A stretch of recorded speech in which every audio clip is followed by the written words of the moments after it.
14 তারিখ দিবাগত রাত্রে পূর্ণিমার চাঁদ যে উঠে চাঁদের চাইতে কোটি কোটি গুণ সুন্দর তার চেহারা।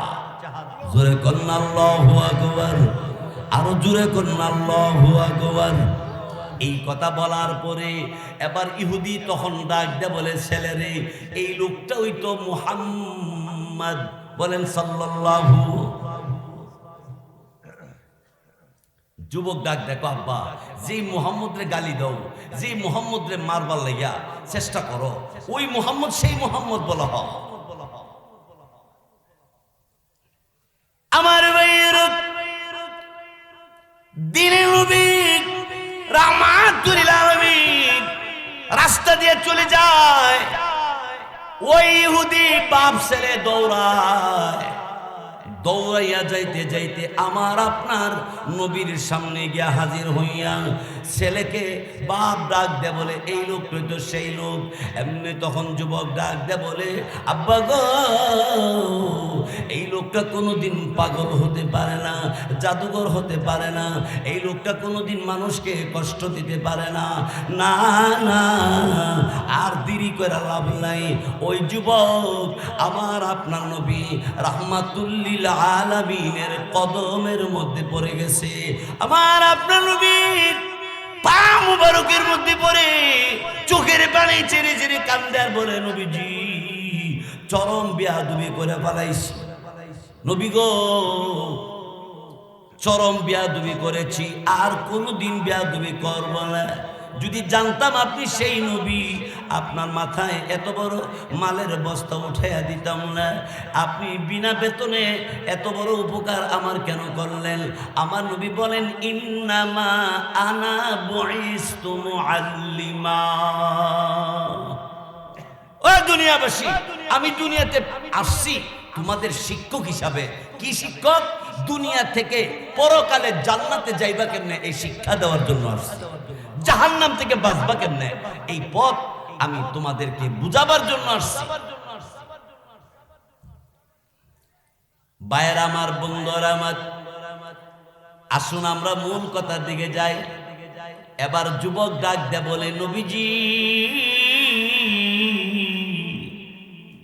ইহুদির ধর্ম এতদিন পালন করেছি। কি গো নবীজি? না না, আর 1 মিনিট ইহুদির ধর্ম পালন করব না। সিদ্ধান্ত নিলাম আপনার হাতে কালিমা পড়ে মুসলমান হয়ে যাব। বাপ ডাক দেখো, তুই মুসলমান হবি আর আমি খালি থাকবো, এটা হইতে পারে না। বাপ ছেলে দুজন নবীর হাতে কালিমা পড়ে মুসলমান হয়ে গেছে। আল্লাহু আকবার বলেন, আল্লাহু আকবার। আমার নবীর চরিত্র, আমার নবীর ব্যবহার, আচার আচরণ এত সুন্দর ছিল। নবীর চরিত্রের সার্টিফিকেট আল্লাহ কোরআন শরীফের মধ্যে দিয়েছে।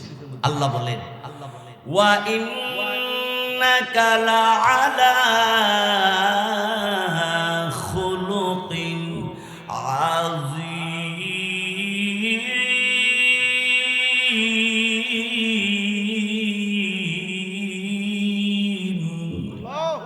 আল্লাহ বলেন, হাবিব আপনি মহান চরিত্রের অধিকারী।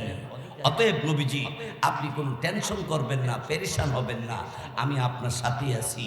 আপনাকে আমি পুরস্কার করতেই থাকবো, করতেই থাকবো।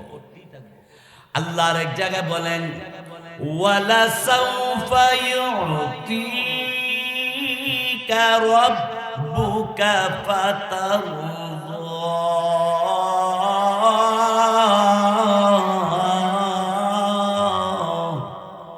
হাবিব উচিরে আমি আপনাকে দান করব। উচিরে অনেক কিছু দান করবেন আল্লাহ। একমাত্র উচিরে বলতে কি বোঝায়? আল্লাহ রাব্বুল আলামিনের নবীর এই ব্যাপারে মুফাসসিরিন কিরাম ব্যাখ্যা করেন যে উচিরে বলতে 1 নম্বর হইল, নবীজি মক্কা থেকে মদিনা গেছেন অনেক মনে কষ্ট লইয়া। আল্লাহ বলেন, হাবিব উচিরে আমি আপনার দান করব। মক্কা যেমন আপনার সবাই উল্টা ছিল, মক্কা আমি আপনার হাতের নাগালে পৌঁছাইয়া দিব। জোরে বলুন ঠিক কিনা?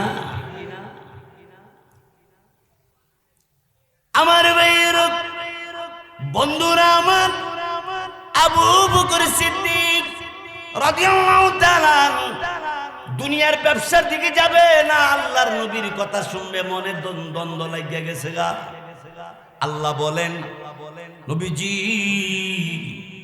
আপনার আবু বকর ক্ষতিগ্রস্তের মধ্যে না।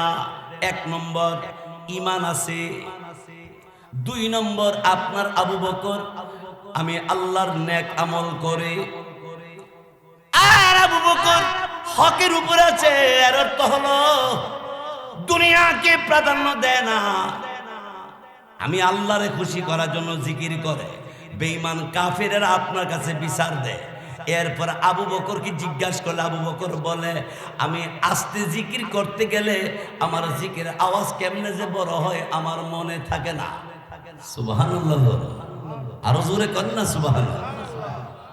তাহলে হকের উপরে থাকা, হকের উপরে মানি ন্যায় বিচারকে ন্যায় করা, অন্যায়কে অন্যায় মনে করা, এবং আল্লাহ তাআলা হুকুম পালন করতে গিয়া যত কষ্টই হোক ধৈর্য ধারণ করা।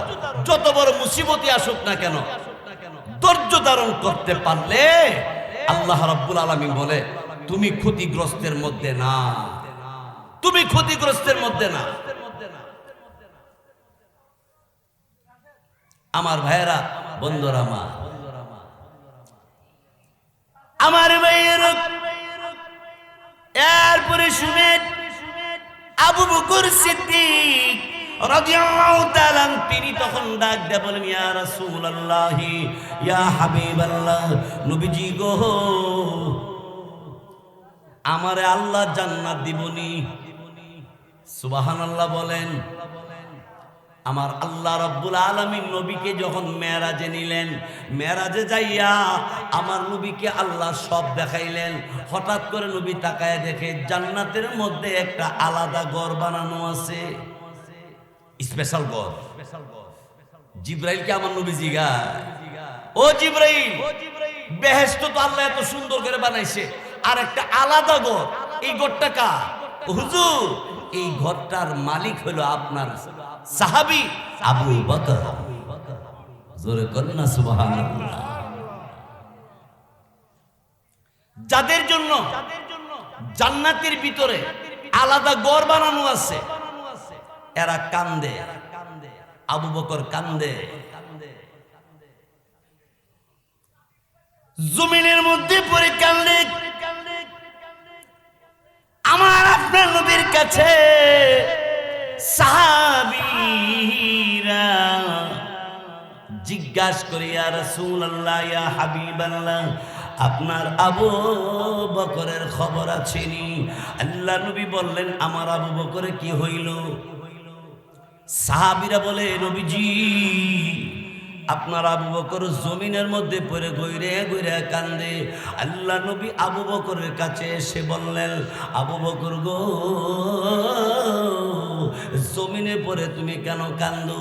আল্লাহ নবীকে আবু বকর সিদ্দিক রাদিয়াল্লাহু তাআলা বলেন, ওগো নবীজি, আল্লাহ রাব্বুল আলামিন কিয়ামতের ময়দানে জীবনের প্রত্যেকটা হিসাব বলে নিবে।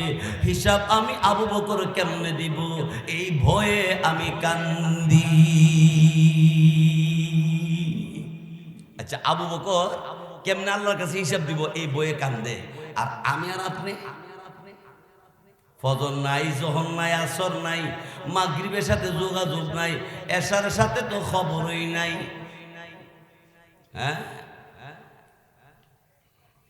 আমার মেয়েরা, বন্ধুরা আমার, আল্লাহর ভয় অন্তরে যদি থাকে আল্লাহর হুকুম নামাজ ছাড়তে পারবা না, আল্লাহর হুকুম রমজানের রোজা ছাড়তে পারবা না, আল্লাহর হুকুম যাকাত তুমি আদায় না করে থাকতে পারবা না, আল্লাহর হুকুম হজ না করে থাকতে পারবা না।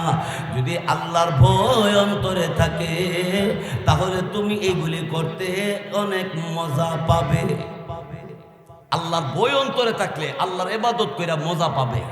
আল্লাহর ভয় যদি অন্তরে না থাকে তাহলে তুমি আল্লাহর ইবাদত কইরা মজা পাইবা না। আমার ভাইয়েরা, বন্ধুরা আমার, তারপরে শুনেন আবু বকর সিদ্দিক রাদিয়াল্লাহু তাআলা আনহুকে আল্লাহ নবী ডাক দিয়ে বলেন, আবু বকর তোমার ঈমান আছে, নেক আমল করো, হকের উপর আছো।